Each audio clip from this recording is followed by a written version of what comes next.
Hello guys, I am an architect architecture Ahmed और आप देख रहे हो मेरा YouTube channel architecture opinion presented by pop arc designs. आज की इस वीडियो में बात करेंगे प्रैक्टिकल फील्ड के बारे में। जो स्टूडेंट्स होते हैं या फ्रेशर आर्किटेक्ट होते हैं उनको कहीं ना कहीं पता होता है कि वो किसी भी चीज़ को थोड़ा प्रैक्टिकली नहीं जानते हैं। वो उन्होंने एकेडमिक्स तो पढ़ लिया है या पढ़ रहे हैं, लेकिन वो प्रैक्टिकली उनको नॉलेज नहीं होती है। तो इस वीडियो में मैं आपको बताऊंगा प्लान्स के बारे में, कैसे प्लान्स पढ़ा जाता है, कॉलम कितने बाय कितने का देना होता है, कौन से घर में आप कितने बाय कितने का कॉलम दोगे, ठीक है, कितने डिस्टेंस का देना चाहिए, एक कॉलम से दूसरे कॉलम की डिस्टेंस कितनी होनी चाहिए, प्लम्बिंग ड्राइंग कैसे पढ़ते हैं, इलेक्ट्रिकल ड्राइंग कैसे पढ़ते हैं, सिविल ड्राइंग कैसे पढ़ते हैं। क्योंकि देखो, कहीं ना कहीं आप भी जानते हो कि एकेडमिक्स में हम बड़े बड़े स्पेसेस तो डिजाइन करते हैं, culture centre, research centre, hospital, theme park, high rise building, ये सब डिजाइन तो करते हैं, लेकिन हमें एक बेसिक घर के सारे ड्राइंग्स पढ़ने तक नहीं आते या बनाने भी नहीं आते। तो वो सारी चीजें मैं आपको इस वीडियो में नॉलेज देने वाला हूं। तो यहां पे मैं आ चुका हूं मेरे लैपटॉप स्क्रीन की तरफ। अब ज्यादा टाइम वेस्ट नहीं करते हुए मैं आपको बता देता हूं कि आप जब मेरे आर्किटेक्चर ओपिनियन चैनल पे आएंगे तो यहां पे आपको प्लेलिस्ट दिखेगा।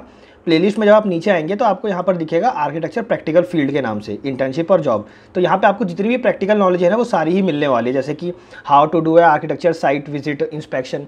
तो ये बहुत ही एक यूज़फुल वीडियो है, ये वाली बहुत यूज़फुल है। लिस्ट ऑफ ड्राइंग्स जो हैं, फिर क्लाइंट को कैसे प्रेजेंटेशन दिया जाता है, ये वाली बहुत एक यूज़फुल वीडियो है। तो ये सारे आप वीडियोस देख सकते हो और इसी में ही मैं ये वाली वीडियो भी इंक्लूड करने वाला हूँ। इसका नेक्स्ट पार्ट जो है वो यही वीडियो होगी जो मैं अभी बना रहा हूँ। तो अब चलते हैं डायरेक्ट मेरे ऑटोकैड फाइल की तरफ। यहाँ पे मैं आपको ये वाली फाइल जो है इस वाली वीडियो में ये कंप्लीट फाइल मैं आपको समझाने वाला हूँ और बताने वाला हूँ। इसमें क्या क्या चीज़ें लिखी हुई हैं, कैसे बनाई जाती है, कैसे पढ़ी जाती है, वो सारी चीज़ मैं आपको समझाने वाला हूँ। वीडियो माइट बी पॉसिबल थोड़ी लंबी होगी, लेकिन आपको नॉलेज बहुत ज़्यादा मिलने वाली है, इसलिए इस वीडियो को ज़रूर से लास्ट तक देखिए। सबसे पहले हम यहाँ पर बात करते हैं क्लाइंट्स रिक्वायरमेंट की। क्लाइंट की क्या रिक्वायरमेंट थी, मतलब मेरे इस प्रोजेक्ट को लेकर क्लाइंट की क्या रिक्वायरमेंट थी। क्लाइंट की रिक्वायरमेंट थी G+1 और उसका जो पर्पस था वो था कंप्लीट रेंटेड फ्लोर बनाना है उसको, मतलब ये कंप्लीट रेंटेड अपार्टमेंट होने वाला है, एक तरीके से आप ये कह सकते हो, ठीक है। उसके अंदर इंक्लूड होना चाहिए लिफ्ट, जैसा कि क्लाइंट ने कहा था। उसके बाद उसने कहा था कि ग्राउंड फ्लोर पे जो है एक शॉप होना चाहिए, एक शॉप स्पेस होना चाहिए और एक रूम होना चाहिए विद अटैच टॉयलेट, मतलब ग्राउंड फ्लोर पे सिर्फ एक ही रूम चाहिए, प्लस साथ में जो है उसको एक पार्किंग स्पेस चाहिए जो कि वो फ्यूचर में कन्वर्ट कर देगा। मतलब कि फ्यूचर में जो है वो उस पार्किंग स्पेस को बैंक वालों को या तो रेंट पे दे देगा या फिर सुपर स्टोर में कन्वर्ट कर देगा उसको, ठीक है। मतलब पार्किंग स्पेस सिर्फ टेम्पररी रहेगी, बाद में ये इनके कुछ फ्यूचर अपने कुछ पर्सपेक्टिव होंगे, उसको लेके इन्होंने बताया था कि या तो ये बैंक को देंगे या फिर सुपर स्टोर को। तो उसके अकॉर्डिंग ही हमें जो है उस हॉल को या पार्किंग स्पेस को बनाना था। उसके बाद फर्स्ट फ्लोर की अगर तरफ जाएं तो हम यहाँ पर आप देख सकते हो 2 बेडरूम विद अटैच टॉयलेट चाहिए, अगेन रेंटेड पर्पस के लिए। किचन प्लस डाइनिंग एरिया चाहिए और लिविंग रूम चाहिए विद, यहाँ पर उन्होंने स्पेसिफाई कर रखा था बैल्कनी के साथ चाहिए, और प्लस एक पूजा रूम चाहिए। तो आप देख सकते हो कि काफी एक छोटा प्रोजेक्ट है। छोटा प्रोजेक्ट में क्या होता है, यहाँ पे ना आर्किटेक्ट्स की जो लिमिटेशंस होती है ना बहुत लिमिटेड हो जाती है, मतलब कि वो डिजाइन जो है ना वो बहुत कम कर पाता है, क्योंकि यहाँ पर उनके बजट के अकॉर्डिंग सिर्फ हम रिक्वायरमेंट्स ही फुलफिल करते रह जाते हैं। ये जितने भी रिक्वायरमेंट है ना इस स्पेस में सिर्फ हम रिक्वायरमेंट ही फुलफिल करते रह जाएंगे, डिजाइन की ज्यादा कोई यहाँ पर स्कोप नहीं होता है। लेकिन ये आप लोग के लिए ज्यादा बेटर है, इसलिए क्योंकि फिर मेरे को ज्यादा डिजाइन की बात नहीं करनी पड़ेगी इस फाइल में, क्योंकि डिजाइन तो आप एकेडमिक्स में सीख ही रहे हो, है ना। तो यहाँ पर मैं आपको सिखाने वाला हूँ सिर्फ बेसिक्स कि कैसे हम ड्राइंग्स को बनाते हैं। अगर हमारे पास ड्राइंग आ जाए, डिजाइन कंसीडरेशन तो आप कर ही लोगे अगर डिजाइन आएगा तो, ठीक है। तो यहाँ पे सबसे पहले हम समझते हैं ये प्लॉट साइज है। आप देख सकते हो प्लॉट साइज, आप कह सकते हो कि प्लॉट का जो शेप है ना वो थोड़ा इरेगुलर है। यहाँ से हमारी रोड जा रही है फ्रंट में जो है, तो यहाँ से मैंने क्या किया है, एक साइड प्लान बनाने की कोशिश की है कि यहाँ से एक एंट्री करेंगे, मतलब अपनी कार को एंट्री करेंगे, यहाँ पे आएगी कार और यहाँ पर ये पार्किंग स्पेस लग जाएगा, ठीक है। तो ये पूरा हमारा बिल्टअप एरिया, ये जो अंदर आपको दिख रहा है ना इस वॉल के अंदर, ये बिल्टअप एरिया। बाकी साइड साइड में मैंने ऐसे लैंडस्केप का दिखा दिया, ठीक है, क्योंकि उनको लैंडस्केप करवाना नहीं था तो मैंने लैंडस्केप किया भी नहीं है। यहाँ पे हमने एंट्री किया तो मैंने यहाँ पे ना प्रोविजन दे रखा है वाटर टैंक का, अगर आप देखेंगे राइट हैंड साइड पे वाटर टैंक का प्रोविजन दे रखा है, ठीक है। फिर बाद में मैं इसकी लोकेशन चेंज कर दूंगा क्योंकि कुछ कॉन्सिक्वेंसेज होते हैं उसको लेके, ठीक है। तो हम इसकी उसको बाद में डिस्कस करेंगे कि वो सारी चीज़ें क्या होती है। फिर यहाँ पे आप बिल्टअप में देखोगे मैं यहाँ से हमने एंट्री किया। एंट्री करने के बाद अच्छा ये जो साइड की ज़मीन है ना, सबसे पहले बता दूँ ये खेत की ज़मीन है एक तरीके से आप ये कह सकते हो, ठीक है।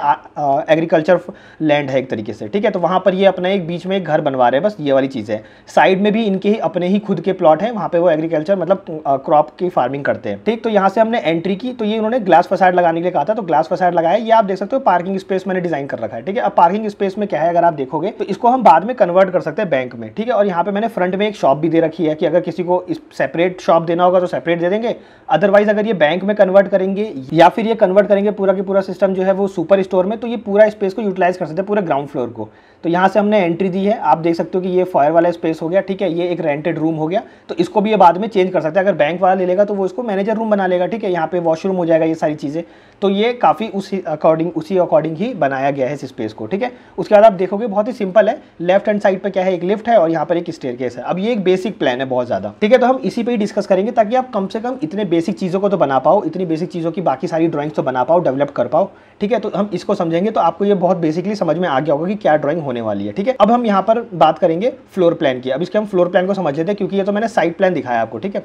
तो फ्लोर प्लान में जो आपका यहाँ पर देख सकते हो ग्राउंड फ्लोर प्लान, तो ग्राउंड फ्लोर प्लान में तो सेम रहने वाली है सारी चीज़ें। देखो यहाँ पर आप देख सकते हैं कि यहाँ पे मैंने वाटर टैंक को चेंज कर दिया है, वाटर टैंक का जो लेआउट है और ये जो लोकेशन है वो भी चेंज कर दिया है मैंने, ठीक है। पहले मेरे वाटर टैंक की डायमेंशंस भी अलग थी, अब की बार रेक्टेंगुलर हो गई है, पहले स्क्वायरिश थी। उसके बाद मैंने लोकेशन भी चेंज कर दी, यहाँ पे आप देख सकते हो। अगर ये ग्रिड लाइन जो है, अगर मैं इसकी लेयर को ऑफ कर दूँ, लेयर ऑफ पे जाके हम लेयर को ऑफ कर देते हैं ताकि आपको समझने में ज़्यादा इजी पड़े। तो आप देख सकते हो कि यहाँ से हमने एंट्री की है, ये वाटर टैंक आ गया, ठीक है। अगेन ये सारी ये पार्किंग स्पेस हो गया, ये रेंटेड स्पेस है, ये वॉशरूम हो गया, यहाँ पर आपका स्टेयरकेस है और इधर लिफ्ट है, और इसको मैंने अलग से गेट दे रखा है ताकि थोड़ा सिक्योरिटी पर्पज से ये अलग भी रहे। बाकी फ्रंट में स्टोर आपका है ही है।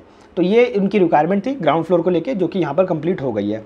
उसके बाद अगर आप देखोगे नेक्स्ट फर्स्ट फ्लोर की अगर हम बात करें, तो फर्स्ट फ्लोर में कुछ नहीं है, सेम सारी चीज़ें हैं। फर्स्ट फ्लोर में स्टेयरकेस से आएंगे आप, या तो फिर लिफ्ट से आएंगे, ऊपर आते ही सामने आपको डाइनिंग एरिया पड़ेगा और राइट हैंड साइड पे आपको लिविंग एरिया पड़ेगा विद बैल्कनी। यहाँ पे बैल्कनी अटैच्ड है विद बैल्कनी, और यहाँ पे मैंने अच्छा खासा गिलास फसाड भी दे रखा है ताकि विंडो जो है एक ओपन वाइड विंडो है, ठीक है। उसके बाद यहाँ पर आपको किचन देखने को मिलने वाला है। तो किचन यहाँ पर हो जाता है, यहाँ पे कुछ इंटीरियर के पार्ट्स हैं, वो सारी चीज़ों को चलो बाद में डिस्कस करेंगे, ठीक है, क्योंकि इंटीरियर की ज़्यादा डिस्कस नहीं करनी है। यहाँ पे फिर हमारा मंदिर पड़ जाता है, ये आप मंदिर देख रहे हो, और ये पाउडर रूम है, और सामने हमने 2 बेड लगा रखे। ग्राउंड फ्लोर पे तो ये बेड था ही और ये वॉशरूम था ही, बस हमने राइट हैंड साइड पे एक बेडरूम और एक वॉशरूम अटैच दे दिया है, ठीक है। तो बस ये बेसिक सा प्लान है, और यहाँ पर बैल्कनी दे दी है इस बेडरूम से अटैच, इस बेडरूम वालों के लिए नहीं है, क्योंकि हम ये रेंट पे देने वाले थे, तो रेंट के अकॉर्डिंग ये चीज़ें काफ़ी सही है, ठीक है। अब ये इस चीज़ के लिए क्लाइंट भी सेटिस्फाई था, तो ये सारी चीज़ें इसमें आप देख सकते हो। बिल्कुल भी डिज़ाइन या आर्किटेक्चर एलिमेंट की बात मैं नहीं कर रहा हूँ, क्योंकि इसमें ऐसा कुछ है भी नहीं। तो मैं यहाँ पर आप लोग को ये बताने की कोशिश कर रहा हूँ कि हम आर्किटेक्चर फीचर या एलिमेंट्स की बात नहीं कर रहे हैं, ना ही डिज़ाइन की बात कर रहे हैं। हम बात कर रहे हैं बेसिक की, अगर कोई प्लान आ जाए, अगर आपके पास आर्किटेक्चर एकेडमिक्स पे कोई प्रोजेक्ट आ जाए, तो आप कैसे उसको कंप्लीट करोगे, ठीक है। डिज़ाइन वाली चीज़ें तो आप अकेडमी में सीख ही जाओगे, जो कि मैं आपको बता ही चुका हूँ, ठीक है। तो ये आपकी सारी ये कंप्लीट ड्राइंग हो गई। उसके बाद एक टेरेस फ्लोर प्लान मैंने बना दिया, जिसमें कि ये ममटी लेवल होगा, इसको आप जानते ही हो, ममटी बोलते हैं इसे, ठीक है। जो सीढ़ी के ऊपर, स्टेयरकेस के ऊपर और लिफ्ट के ऊपर जो बनता है रूम जो होता है, जिसको हेडरूम बोलते हैं, ठीक। तो ये हमारा फ्लोर प्लान हो गया कंप्लीट। अब ये फ्लोर प्लान से अब हम आगे आ जाते हैं कि हमने इस पर कॉलम कैसे लगाया, ठीक है। अब कॉलम की बात कर लेते हैं। मैं यहाँ पर लेयर को ऑन कर देता हूँ ताकि हमें समझने में ईजी रह जाए।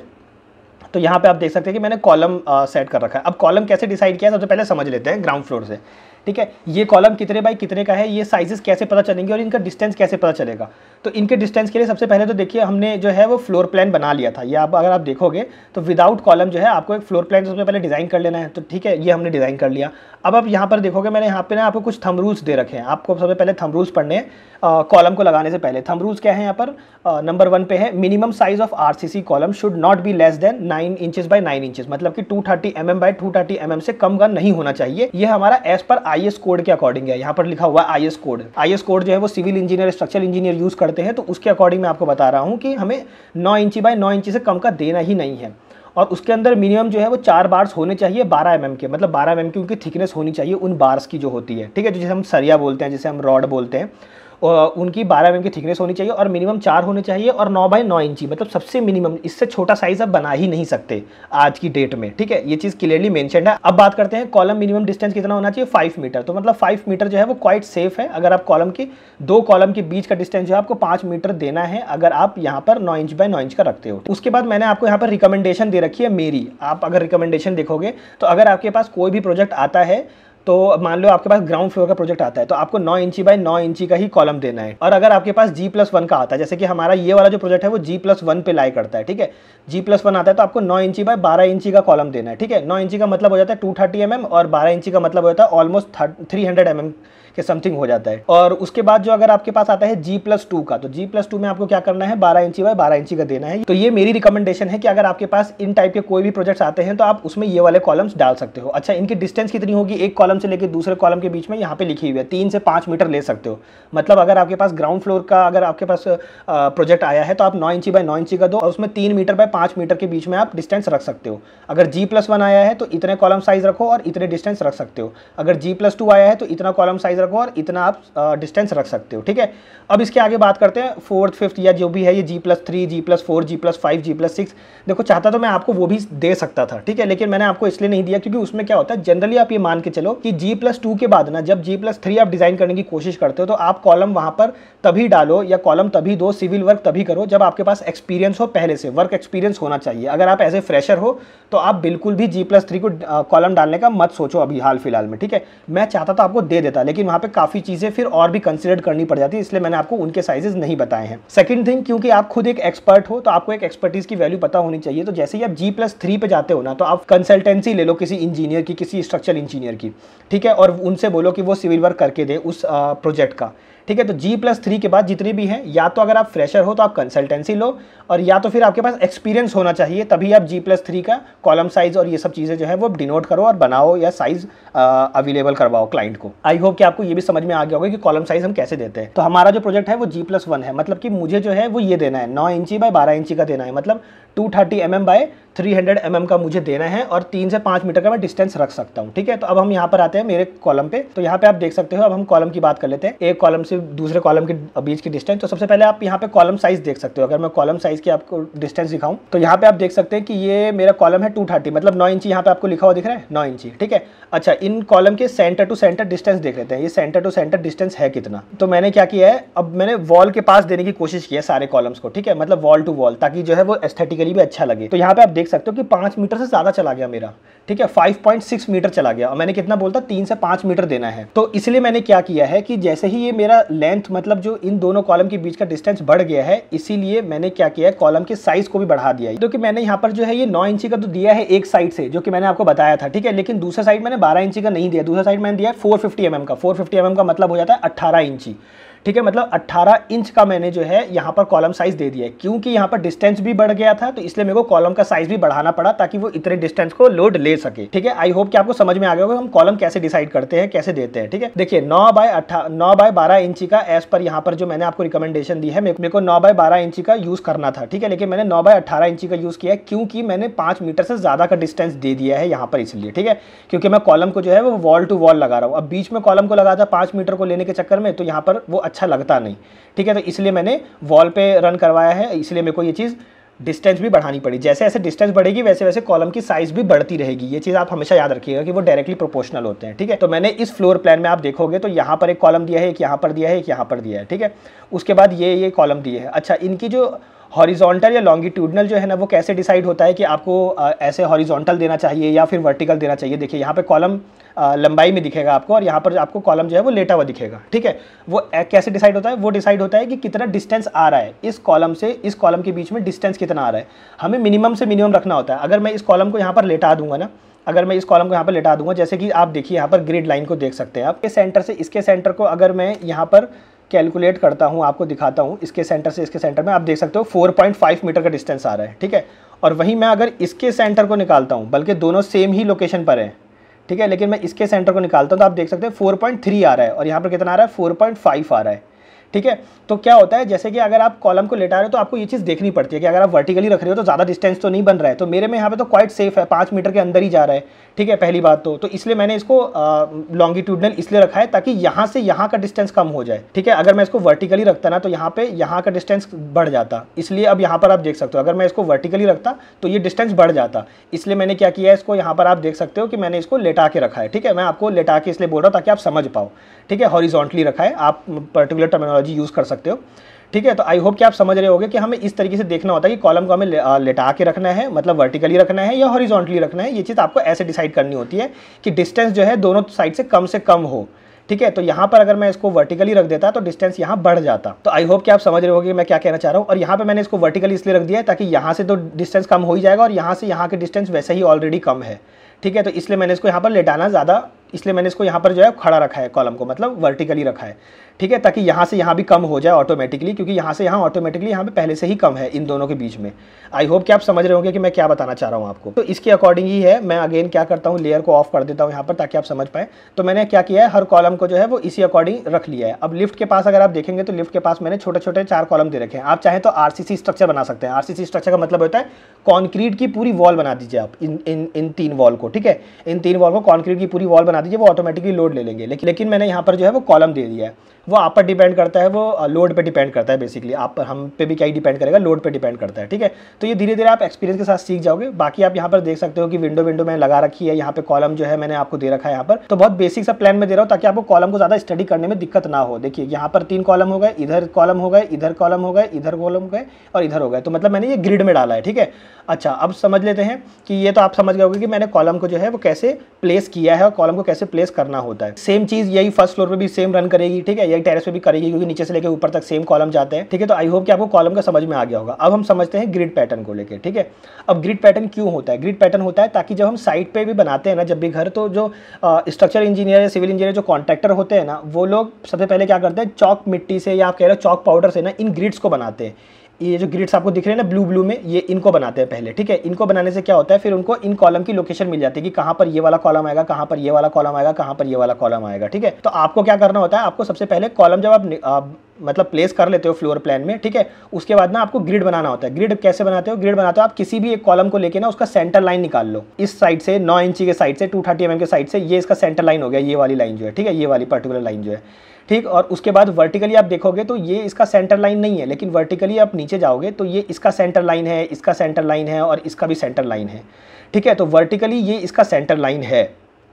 तो आपको किसी भी एक कॉलम का आपको सेंटर लाइन लेके और एक लाइन बना देनी है, वर्टिकली भी और हॉरिजॉन्टली भी, ठीक है। तो मैंने यहाँ पर क्या किया है, इस कॉलम को लिया है, इसका वर्टिकल डाल दिया है और इस कॉलम को लेके इसका हॉरिजॉन्टल मैंने सबके बीच में मीडियम में डाल दिया। अब आप देखोगे यहाँ पे आप देखोगे कि ये लाइन जो है वो इसके सेंटर में नहीं है, तो ये लाइन इसके सेंटर में है बट, ठीक है। तो मैंने इसको देखते हुए, ध्यान में रखते हुए सारे लाइन का सेंटर ये निकाला है, ठीक है। तो आपको ऐसा ही क्या करना होता है, सेंटर लाइन बनाना होता है। सेंटर लाइन से ही हम सबसे पहले साइड पे मार्क करते हैं ताकि हमारा घर टेढ़ा नहीं बन जाए, क्योंकि अगर एक भी कॉलम हमारा टेढ़ा बना या एक भी कॉलम का हमने अगर रेफरेंस ही गलत ले लिया तो सारे कॉलम गलत डल जाएंगे ऑटोमेटिकली। साइड पर जो है सारे कॉलम गलत डल जाएंगे, इसलिए हमें बहुत ध्यान रखना पड़ता है। तो सबसे पहले हम इन ग्रिड्स को बनाते हैं साइड पर, सबसे पहले हम इन ग्रिड्स को बनाते हैं। आप ये जब प्लान दे दोगे तो वो इसी को ही चौक मिट्टी से, चौक पाउडर से जो वो साइड पे सबसे पहले ऐसे ग्रिड बनाते हैं, ठीक है, ये जो लाइंस दिख रही हैं। उसके बाद फिर कॉलम को बनाते हैं। फिर कॉलम को पढ़ते कैसे हैं, जैसे कि मैंने क्या किया है, जितने भी हॉरिजॉन्टल वाले हैं उनको 1 2 3 नाम दे दिया है और जितने भी वर्टिकल वाले हैं उनको ABCD नाम दे दिया है, ठीक है। तो अगर आपको इस कॉलम का नाम बोलना है या कॉन्ट्रैक्टर को इसका नाम बोलना है तो वो बोलेगा A5, मतलब कि A5 कॉलम की बात हो रही है कि वो इतने डिस्टेंस पर है, फिर वो डिस्टेंस बताएगा कि कितने से कितने डिस्टेंस पर है। और ये चीज़ ना, जो कॉलम का जो पहला मार्क लोकेशन होता है ग्रिड लाइन से, हमें ये हेल्प मिलती है कि हम पहला मार्क जो है वो लोकेट कर पाते हैं, ठीक है। और इसको रेफरेंस के थ्रू लिया जाता है, ठीक है, एक रेफरेंस लिया जाता है। तो आप पेड़ का रेफरेंस ले लो, वो सारी चीज़ें आप सर्वे में सीखोगे, एकेडमिक्स में सीख जाओगे, कोई इशू नहीं है, ठीक है, कि पहला रेफरेंस कैसे लिया जाता है। अब तो खैर मशीन टूल्स भी आ गए हैं, लेकिन फिर भी अभी भी जहाँ पे मैनुअल वर्क होता है वहाँ पर रेफरेंस के थ्रू ही बनाया जाता है। ये चौक मिट्टी का जो चौक पाउडर से ये जो है रेफरेंस लाइन वैसे ही बनाया जाता है। बहुत जगह पे इनको बांस से बनाया जाता है, बैम्बू से बनाया जाता है इन रेफरेंस लाइन को। ये डिपेंड करता है एरिया टू एरिया और लोकेशन टू लोकेशन, मतलब ज्योग्राफिकल लोकेशन पे डिपेंड करता है। बाकी आई होप कि आप समझ गए होंगे। बाकी मैंने इनकी डायमेंशंस दे दी, आप देख सकते हो। अच्छा, इन सारे ही काम को ना मैंने लेयर्स पे किया है। जैसे कि अगर आप इस पे क्लिक करोगे तो यहाँ पर आप देखोगे कि जैसे मैंने इस पे क्लिक किया ना, तो यहाँ पर आप देखोगे आर्किटेक्चर एनोटेशन डायमेंशंस, ठीक है, ये लेयर पे काम कर रखा है। फिर अगर आप इस पे देखोगे तो यहाँ पर इसका डायमेंशन है आर्किटेक्चर एनोटेशन और ये टैबलेट लाइन है, ठीक है। तो ये सारी चीज़ें आपको ऐसे यूज़ करनी होती हैं और आपको हमेशा लेयर पे वर्क करना चाहिए। लेयर पे वर्क करने से आप एकेडमिक्स टाइम पर ही काफ़ी अपने आप को इंप्रूव कर लोगे ड्राफ्टिंग में, और ऑफिस में जाने के बाद ना आप ऑटोमेटिकली बहुत सारी चीज़ें पहले से जानते होगे। अब गाइज एक छोटी सी वीडियो में मैं आपको ज़्यादा से ज़्यादा कितना ही बता सकता हूँ, ठीक है। अगर आप लाइव पे होते तो फिर भी मैं आपको ज़्यादा डिटेल में बताता था, लेकिन क्योंकि वीडियो का स्पैन भी छोटा रखना पड़ता है ताकि आपका भी इंटरेस्ट बना रहे, इसलिए जल्दी जल्दी चीज़ें समझानी पड़ती है, ठीक है। तो बाकी आप इस फाइल को डाउनलोड करके भी खुद से भी समझ सकते हो, कोई इशू नहीं है। डाउनलोड करने का तरीका मैं आपको लास्ट में बता दूंगा वीडियो के, ठीक है, आप डाउनलोड कर सकते हो। अब यहाँ पे बात कर लेते हैं फुटिंग की, ground floor footing layout. Footing layout में मैंने क्या किया है, यहाँ पर अगर आप देखोगे तो ये जितने भी कॉलम है ना, आप या तो इनको आइसोलेटेड बनाते हैं, ये लोड पे डिपेंड करता है, या फिर फ्लैट बनाते हैं। तो यहाँ पे अगर आप सेक्शन देखोगे तो मैंने इसको फ्लैट बनाया, आइसोलेटेड नहीं बनाया। आइसोलेटेड का मतलब क्या होता है, आइसोलेटेड का मतलब होता है वो 45 डिग्री पे जो टिल्टेड जो कॉलम्स बने होते हैं ना, जो फुटिंग जिनकी टिल्टेड होती है, ठीक है, उसे बोलते हैं आइसोलेटेड कॉलम। आप चाहे तो चेकआउट कर सकते हो, ठीक है। तो वो सारी चीज़ें, लेकिन मैंने यहाँ पर क्या किया है, लोड के अकॉर्डिंग मैंने फ्लैट ही रखा है और फ्लैट फुटिंग ही देने की कोशिश की है। बाकी यहाँ पर आप डिस्टेंस देख सकते हो, इन प्लान को आप खुद से पढ़ सकते हो, ठीक है, और इनको आप रेफरेंस के लिए यूज़ भी कर सकते हो जब भी आप अपने एकेडमिक्स वर्क पे काम करोगे या अपना पहले प्रोजेक्ट पे काम करोगे, दूसरे प्रोजेक्ट पे काम करोगे एकेडमिक्स टाइम पर, ठीक है। तो आप ये सारी चीज़ें कर सकते हो। इससे क्या है, वो काफ़ी ज़्यादा हेल्प मिल जाएगी, इस फाइल से आपको हेल्प मिल जाएगी। अगर आपके पास रियल कोई प्रोजेक्ट आता है ना, तो आप ये सारी चीज़ों से रेफरेंस लेके बना सकते हो। आई होप कि आपको ये क्लियर हुआ होगा। बाकी ये सारी चीज़ें आप देख सकते हो कि मैंने कॉलम को एक लिया, उसकी फुटिंग बना दी है साइड साइड में, और बीच में कॉन्क्रीट का एरिया दिखा दिया। आपको ऐसे ही काम करना होता है, ऐसा ही आपको डायमेंशन देनी होती है। अगर आप इस पे देखोगे तो देख सकते हो मैंने लेयर पे काम किया है, आर्किटेक्चर एनोटेशन डायमेंशंस। अगर आप इस पे क्लिक करोगे तो आप देख सकते हो कि ये सेंटर लाइन जो है मैंने इसको भी डाल रखा है, ये है स्ट्रक्चर सेंटर लाइन। ये सारी चीज़ें मैंने आपको पढ़ने का तरीका जो है अपने प्रीवियस वीडियो में बताया था, आप जाके चेकआउट कर सकते हो, प्लेलिस्ट में आपको मिल जाएगा देखने को, ठीक है। उसी प्लेलिस्ट में मैंने डाल रखा है कि कैसे इस प्लान को जो है वो पढ़ा जाता है। तो आई होप कि आप ये सारी चीज़ें समझ गए होंगे, ये उसके अकॉर्डिंग ही डाला होता है। अब गाइस मैं आपको इसको बनाना अभी नहीं सिखा सकता, नहीं तो वीडियो काफ़ी लंबी हो जाएगी, ठीक है। तो आप इस फाइल को डाउनलोड कर लो और इसके रेफरेंस के थ्रू आप चीज़ों को ले सकते हो, कोई इशू वाली बात नहीं है, ठीक है। अब हम यहाँ पर ये पढ़ना सीखते हैं कि अगर मान लीजिए कि ये लिफ्ट का मैंने सेक्शन बना रखा है, ठीक है, तो यहाँ पर ये ऐसी चीज़ें जो लिखी रहती है इसको कैसे पढ़ा जाता है, ठीक। क्योंकि ये सारी चीज़ें ना अभी मैं आपको क्या है बिगिनर समझ रहा हूँ और बिगिनर से मैं आपको इंटरमीडिएट लेवल पे लेके जा रहा हूँ, इंटरमीडिएट लेवल पे, ठीक है। इसके बाद आता है एडवांस लेवल और उसके बाद आता है एक्सपर्ट लेवल, लेकिन हम अभी इंटरमीडिएट लेवल पे जाने की कोशिश कर रहे हैं, ठीक है। नहीं तो अगर आप देखोगे इसको इस तरीके से भी नहीं लिखा जाता है, इसके काफ़ी डिटेलिंग वर्क होते हैं। जैसे कि अगर मैं आपको दिखाऊंगा अभी बाद में इसका रेफरेंस दिखाऊंगा कि एडवांस लेवल और एक्सपर्ट लेवल किसे बोलते हैं, ठीक है, ताकि आपको एक रेफरेंस भी मिल सके। तो ये सबसे बेसिक तरीके से मैं आपको बताने की कोशिश कर रहा हूँ यहाँ पर, ठीक है, कि इसको कैसे पढ़ा जाता है। तो यहाँ पे इसको पढ़ने का सबसे बेस्ट तरीका वो ये है कि यहाँ पे आपको दिख रहा होगा, यहाँ पे लिखा हुआ है #12। #12 का मतलब है कि इसका ये डाया की बात कर रहा है, मतलब इस ये जो रॉड लगा हुआ है, ये जो स्टील लगा हुआ है यहाँ पर, ठीक है, यहाँ पे इसके सेक्शन में जितने भी ये रॉड लगे हुए हैं, ठीक है, आप इसको स्टील बोल लो, बार्स बोल लो, बार्स बोला जाता है जनरली टर्मिनोलॉजी अगर आप यूज़ करोगे तो, बार्स जो है स्टील बार्स। तो ये स्टील बार जो है वो 12 mm डाया के हैं, मतलब आपको वो सरिया खरीदना है जो 12 mm डाया का हो, वही यहाँ पर लगाना है, ठीक है। और यहाँ पर लिख रखा है एक कॉलम से, एक सरिये से, मतलब एक बार से दूसरे बार की जो डिस्टेंस है सेंटर टू सेंटर, मतलब इसके सेंटर के इसके सेंटर से जो डिस्टेंस है वो है, यहाँ पर आप देख सकते हो 6 इंच का है, 6 इंच ऑलमोस्ट, मतलब 150 mm का है, ठीक है, सेंटर टू सेंटर यहाँ पर लिखा हुआ है। तो आई होप कि आपको समझ में आ गया होगा कैसे पढ़ा जाता है। जहाँ पे भी हैश लिखा होगा उसका मतलब डाया होता है, और जहाँ पे भी @6 लिखा होगा इसका मतलब होता है कि यहाँ पर डिस्टेंस बताने की कोशिश की गई है, ठीक है, डिस्टेंस वो भी सेंटर टू सेंटर। तो यहाँ पर है कि हमें जो है वो 12 mm का रॉड लेना है, मतलब स्टील बार्स लेने हैं, और सेंटर टू सेंटर डिस्टेंस जो रखनी है हर बार्स के बीच में वो रखनी है 6 इंचेस के बीच में, ठीक है। तो सेम ये चीज़ टाई बीम में भी दिखेगा, ये टाई बीम को हम स्टीरप्स भी बोलते हैं, जो मैंने आपको बताया था ये स्टीरप्स होता है, ठीक है। सेम चीज़ें ही दिखेंगी कि यहाँ पर हमें जो है 8 mm का यूज़ करना है स्टीरप्स पे। तो यहाँ पे आप आई होप कि आप समझ गए होगे। सेम चीज़ फुटिंग में भी है। फुटिंग में अगर आप देखोगे यहाँ पे फुटिंग में लिखा हुआ है कि मैंने यहाँ पे PCC डाल रखा है पहले नीचे, उसके ऊपर ये सारी चीज़ें बना रखी हैं, उसके अंदर ये बार्स जा रहे हैं, ठीक है। ये जो बार है वो 12 mm डाया का है और उससे 6 इंची का डिस्टेंस दे रखा है मैंने, ठीक है। तो आई होप कि आपको ये पढ़ना आ गया होगा। तो ऐसे प्लान्स को जो है पढ़ा जाता है। अगर मैं आपको इसका एडवांस लेवल दिखाऊं, ठीक है, एडवांस या एक्सपर्ट लेवल अगर आप देखना चाहोगे तो मैं आपको यहाँ पर दिखाता हूँ, ये है इसका एडवांस लेवल, ठीक है। तो ये चीज़ें हम बाद में समझेंगे क्योंकि अभी आप नहीं समझ पाओगे कि टॉप स्टील क्या होता है, ठीक है, ये बॉटम स्टील क्या है, ये रिंग स्पेसिंग क्या है, फिर ऐसे पढ़ना होता है। तो आई होप कि अभी तो मैंने आपको ये पढ़ना बता दिया होगा, ठीक है, कि 12 इंची बाय 18 इंची का हमारा कॉलम साइज़ है, और ये 2 क्या लिखा हुआ है इसको समझेंगे अभी, ये 2 क्या लिखा हुआ है, ठीक है। और हैश का मतलब क्या है, #16 का मतलब है डाया, मतलब यहाँ पर डाया की बात हो रही है, ठीक है, कि 16 डाया का जो है वो हमें बार्स यूज़ करना है, ठीक है। अब ये हम समझेंगे 2 क्या लिखा हुआ है, धीरे धीरे हम समझेंगे क्योंकि ये तो एडवांस लेवल है। एडवांस लेवल मैं इस वीडियो में कवर कर भी नहीं रहा हूँ। अब हम समझते हैं यहाँ पे बीम के बारे में, ग्राउंड फ्लोर बीम लेआउट के बारे में। अब बीम टू बीम कैसे वर्क करता है ये चीज़ आप देख लीजिए। ये 2 कलर क्यों दिखा रखे हैं। सबसे पहले ये जो सियान कलर है, सियान कलर कह लो या आप लाइट ब्लू कलर कह लो, जो भी आप इसको कलर समझ रहे हो, ठीक है। वैसे इसको ऑटोकैड की लैंग्वेज में तो सियान कलर बोलते हैं, ठीक है। तो ये सियान कलर है। तो ये सियान कलर जो है ये प्राइमरी बीम है, ठीक है। प्राइमरी बीम का मतलब क्या होता है, सबसे पहले मैं आपको ये समझा दूँ प्राइमरी बीम का और सेकेंडरी बीम का मतलब क्या होता है। प्राइमरी बीम का मतलब है जो बीम कॉलम से दूसरे कॉलम का लोड ले रही हो, मतलब सपोर्ट ले रही हो, ठीक है। अगर आप इस बीम को देखोगे तो ये यहाँ से स्टार्ट हुई और यहाँ पे ख़त्म हुई, मतलब कि ये पूरा सपोर्ट ले रही है। ये वाली बीम जो है, ये B1 बीम जो है ना, ये पूरा सपोर्ट ले रही है A से लेके Z तक, ठीक है।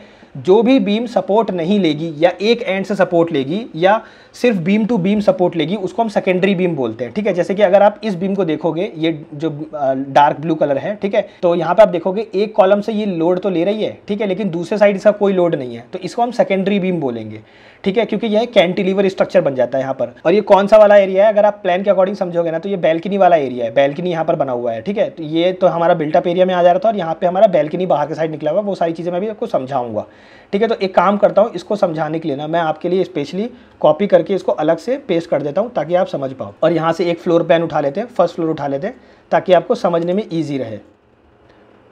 सबसे पहले तो आपको क्या करना है, प्राइमरी बीम बनाने के लिए एक कॉलम से दूसरे कॉलम के बीच में बीम पूरी बना देनी है। यहाँ से यहाँ एक बीम बन जाएगी, एक इधर से इधर बीम बन जाएगी, ठीक है। कंप्लीट ये बीम जो है वो यहाँ तक रन हो जाएगी, फिर एक बीम यहाँ बन जाएगी, एक बीम यहाँ बन जाएगी, ठीक। फिर बीच में एक बीम ऐसे बन जाएगी, एक बीम ऐसे बन जाएगी, और उसके बाद एक बीम आपकी इधर बन सकती है, एक बीम इधर बन सकती है। तो आपको ऐसे जो है सारी बीम बना देने हैं। अगर आप देखोगे यहाँ पर तो ऐसा ही सेम सारी बीम बने हुए हैं, एक कॉलम से दूसरे कॉलम से पूरा लोड लेते हुए जा रहे हैं। इन्हें हम प्राइमरी बीम बोलते हैं। अगर आप बीच में देखोगे ये संकन स्लैब है। संकन स्लैब का मतलब क्या होता है, यहाँ पर टॉयलेट है। अगर आप देखोगे यहाँ पर एक टॉयलेट इधर है, एक टॉयलेट इधर है, इसको संकन स्लैब बोलते हैं। संकन स्लैब क्या होता है, अगर आप अपने घर में भी देखोगे तो आपके जो घर की जो छत होगी ना, मतलब जो रूफ है, ठीक है, वो और बाथरूम की जो छत होती है, वो बाथरूम की छत थोड़ी नीचे होती है। क्यों? क्योंकि इसके नीचे ना पाइपलाइंस जा रहे होते हैं।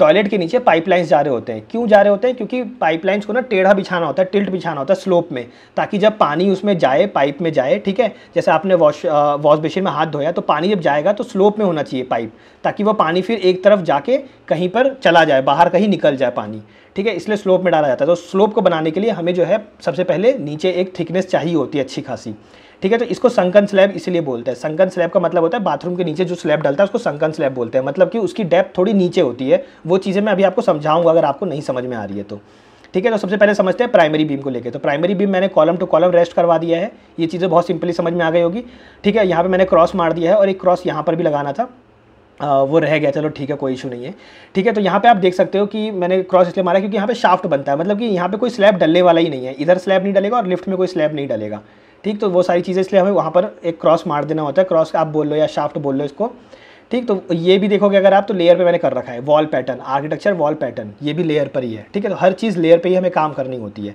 अब सेकेंडरी बीम कौन कौन से है और सेकेंडरी बीम की ज़रूरत क्यों पड़ी? सबसे पहले बैल्कनी के लिए पड़ी। यहाँ पे आप बैल्कनी देखोगे, बैल्कनी है तो यहाँ से लेके मैंने यहाँ तक बैल्कनी दे रखी है, तो मैंने इधर एक निकाल दिया है, ठीक है, सेकेंडरी बीम, और एक इधर निकाल दिया, तो ये पूरा लोड ले लेगी। अब ये वाला मैंने क्यों निकाला है? ये निकाला है जब हम एलिवेशन में डिज़ाइन करेंगे ना, तो यहाँ पे हम कुछ एक छोटा सा आर्किटेक्चर एलिमेंट डाल देंगे, भले ही क्लाइंट ने मना कर रखा है लेकिन फिर भी एक एलिमेंट डाल देंगे, तो उसका लोड लेने के लिए मैंने एक छोटा सा और जो है सेकेंडरी बीम बना दिया है यहाँ पर, नहीं तो इन दोनों से भी काम चल जाता। अब ये वाले सेकेंडरी बीम मैंने क्यों डाले हैं अंदर के साइड? अगर आप देखोगे तो यहाँ पर ना वॉल रन कर रही है, तो हमें कोशिश करनी होती है कि वॉल के ऊपर ना बीम जाए, क्योंकि हमारा फ्रेम स्ट्रक्चर है। तो यहाँ पे मंदिर वाली ये वॉल देख रहे हो, ये वॉल जा रही है सीधी ऐसे, ठीक है, और ये फिर एक जा रही है ऐसे, तो यही सेम चीज़ आपको यहाँ पर दिखेगी, एक ऐसे और एक ऐसे, ठीक है, वर्टिकली और एक हॉरिजॉन्टली। तो ये इसे बोलते हैं सेकेंडरी बीम। तो सेकेंडरी बीम ऐसे डाली जाती है, ठीक। तो आई होप कि आप समझ गए होगे कि सेकेंडरी बीम मैंने कैसे यूटिलाइज किया है। उसके बाद बात करते हैं कि यहाँ पर मैंने सेकेंडरी बीम क्यों डाली है। सेकेंडरी बीम यहाँ पर डाली है क्योंकि यहाँ पर हमारा बैल्कनी आ रहा है, तो बैल्कनी के लिए मैंने ज़्यादा सपोर्ट देने के लिए मैंने कंप्लीटली एक यहाँ से एक इस कॉलम से निकाला है, तो दूसरे साइड से ये लोड ले नहीं रहा है किसी भी कॉलम पे, ठीक है, ये इसी कॉलम पे ही सारा लोड देगा, इस कॉलम पर ही, तो इसलिए इसको सेकेंडरी बीम इसलिए बोला जाता है क्योंकि इनकी डेप्थ भी कम होती है। जो मतलब कि इसका साइज़ होगा ना प्राइमरी बीम का, उसके साइज से कंपैरिजनली कम होता है सेकेंडरी बीम, जनरली देखा गया कि कम होता है, ठीक है। और इनको फिर मैंने नाम भी देने की कोशिश की गई है, जैसे कि इस बीम को मैंने नाम दिया है B1, इस बीम को मैंने नाम दिया है B2, इस बीम को मैंने नाम दिया है B2, ठीक है, क्योंकि ये सेम साइज़ के हैं इसलिए B2 दे दिया है, ये सेम साइज़ के हैं इसलिए B3 दे दिया है, वो सारी चीज़ें। बाकी आप बीम का नाम खुद से भी रख सकते हो, मैंने आपको कंप्लीट ड्राइंग देने की कोशिश नहीं की है यहाँ पर, वो इसलिए क्योंकि ये देखो क्लाइंट का काम है, ठीक है। अब क्लाइंट का काम है तो मैं आपको फ्री ऑफ कॉस्ट तो नहीं दे सकता, जाहिर सी बात है, उनको तो इतने इनके चार्जेस देने पड़ जाते हैं अच्छे खासे, तो आपको तो ऐसे फ्री में नहीं दे सकते, कॉमन सेंस वाली बात है। थोड़ा सा अमाउंट आपको भी पे करना पड़ेगा, लेकिन उसमें भी मैं आपको सारी ड्राइंग्स नहीं दे सकता क्योंकि ये किसी क्लाइंट का काम है, ठीक है। तो इसलिए मैंने कुछ चीज़ें जो है वो हटा दी हैं, बहुत बेसिक आपको समझाने के लिए ही यहाँ पर आपको दिखाने की कोशिश की है। तो अब बाकी आप बीम के नाम खुद भी रख सकते हो यहाँ पर जितने भी हैं, ठीक। तो यहाँ पे फिर बाकी मैंने डायमेंशन दे दी हैं, ग्रिड लाइंस जो है हमेशा ऐसे ही बनाना होता है, ये आप रेफर कर लेना। तो आई होप कि आपको बीम भी समझ में आ गया होगा। अब बीम को समझ लेते हैं। यहाँ पर ना कुछ सेक्शंस बने हुए हैं, जैसे कि समझ लेते हैं सबसे पहले B और B' ये सेक्शन है, तो मैंने आपको समझाने के लिए एक सेक्शन यहाँ पर बनाया है, ठीक है। अब यहाँ पे हमें समझ में आ जाएगा सेक्शन देख के कि संकन स्लैब क्या होता है और ये वाला स्लैब नॉर्मल जो डलेगा उसमें क्या डिफरेंस है, मतलब इस स्लैब में और यहाँ पे जो स्लैब डलने वाला है उसमें क्या डिफरेंस है। तो यहाँ पे अगर आप देखोगे डिफरेंस ये है सेक्शन B'। तो ये हमारा स्लैब जा रहा है, नॉर्मल छत जा रही है, ठीक है, नॉर्मल छत बीम पे रेस्ट कर रही है, ये हमारा बीम है, ये वाला बीम है और एक ये वाला बीम है, ठीक है। इस पे हमारी रेस्ट कर रही है स्लैब जो है कम्प्लीटली, ठीक। और ये संकन स्लैब है। संकन स्लैब हमेशा नीचे होती है ताकि हम ना यहाँ पर ऐसे पाइप्स लगा सके। अगर सेक्शन में आप देखोगे तो पाइप ऐसे लगेंगे, ठीक है, ऐसे 2-3 पाइप्स लगेंगे जिसमें कि वॉश बेसिन का जा रहा होगा, WC का जा रहा होगा, इन सब चीज़ों के जाते हैं, ठीक है।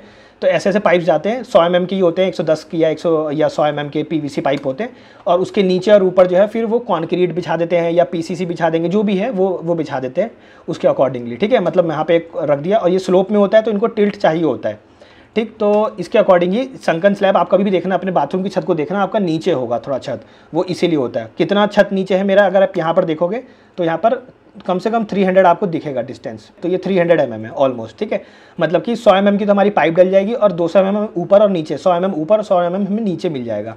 ठीक है, मतलब कि अगर मैं आपको इसको समझाऊं तो यहाँ पर एक पाइप डलेगी 100 mm की, और 100 mm ऊपर मिल जाएगा मसाला डालने के लिए, और नीचे मिल जाएगा मसाला डालने के लिए। ठीक है, मैं काफ़ी देसी लैंग्वेज यूज़ कर रहा हूँ समझाने के लिए। अब यहाँ पर समझते हैं कि बीम के सेक्शंस को, छोटे छोटे सेक्शंस बना रखे हैं ताकि आप समझ पाओ। ये B1 सेक्शन है। ठीक है, B1 सेक्शन में आप देखोगे इधर स्लैब जा रहा है, इधर स्लैब जा रहा है, और बीच में ये कॉलम है। ठीक है, अब यहाँ पर मैंने आपको बहुत बेसिकली समझाने की कोशिश की है।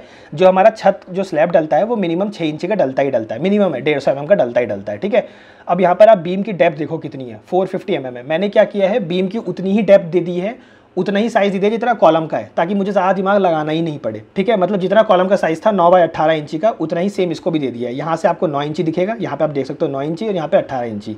ये बीम का पूरा आपको कंप्लीटली देखने को मिल जाएगा। ठीक है, इसके अंदर अब इसको पढ़ते कैसे ये देख लेते हैं। ये लिखा हुआ है यहाँ पर 3। ठीक है, अब ये 3 यहाँ पर बार्स लगे हुए हैं, तो अगर सिविल इंजीनियर आपको समझाना चाह रहा है तो वो कैसे समझाएगा, वो ऐसे लिखेगा 3 नंबर। ठीक है, मतलब 3 बार लगे हुए हैं टॉप पे। ठीक है, ये लगे हुए हैं आपके बॉटम पे, ये लगे हुए हैं आपके मिडिल पे। ठीक है, तो टॉप पे 3 बार्स लगे हुए हैं 18 mm डाया के। ठीक है, टॉप पे 3 बार्स लगे हुए हैं 18 mm डाया के, दोबारा सुन लो। ये मिडिल पे लगे हुए हैं 2 बार्स लगे हुए हैं 16 mm डाया के, तो 2 बार्स एक इधर और एक इधर लगे हुए हैं। ठीक है, यहाँ पर लगा हुआ है 3 बार्स लगे हुए हैं 18 mm के। ठीक है, नीचे भी 3 लगे हुए हैं।